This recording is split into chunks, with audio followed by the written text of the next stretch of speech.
Hello parents. This is one of the reading comprehensions that we've got for the homework this week, named Stig of the Dump. We are going to be obviously wanting the children to read the text first, and then we want them to answer the 6 questions that are on this side of the page. We've got the first one, which is an inference question, what does this text tell you about Stig's skills? So you're looking in the text to find the skill that Stig has within the text. So if you've read the rest of the story, you will know more, but in this particular section of the text, in this extract, there's a part that tells you about which skill he has. So that's kind of an inference but retrieval as well at the same time. The next one, looking at the first paragraph, so all we're going to do is look here in the first paragraph. How does the writer create tension at the start of the text? So this is language choices that the author has used. So if you look in that first paragraph there, that's where the answer will be. The next question is an inference question, so it's making your own mind up. Why do you think Barney was glad to see it was somebody after all? Okay, so once the children have read the text, then you should have an idea of what you think about Barney and why he was so glad to see somebody after all.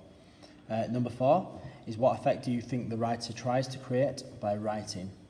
So looking at this bit here, so this section here, oh sorry, I over bracketed that, but these 3 lines here, okay, are phrases from the text that have been copied, okay, and it says to explain your answer, and again it's around the language choices of the author.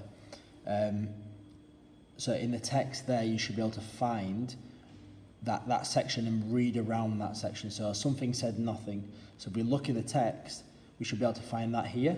Somebody grunted, find that here. Something made a noise, question mark, that's here. Okay, so if you read this paragraph here, that will give you an idea of how you can explain your answer fully. It's not just looking at this bit here because it's in the question, it's about relating it to the text. Number 5 is a prediction question. So what do you think Barney did next? And use the text to support this. So it's about making any prediction of what Barney did next, but then supporting that with, I think Barney would do that next because in the text it says this.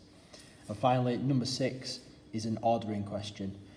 Okay, so you've got to order them from number 1 to 4. So if you think, for example, that Barney fell into the cave first, then number 2, then number 3, number 4. Obviously those aren't the right answers, I've done that very quickly. But again, it's about finding those particular parts of the text. So Barney fell into the cave.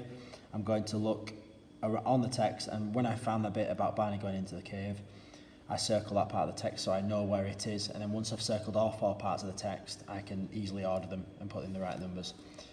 So that's your first text. The second text is this one here, okay, which is similar skills, just using the text to answer the questions.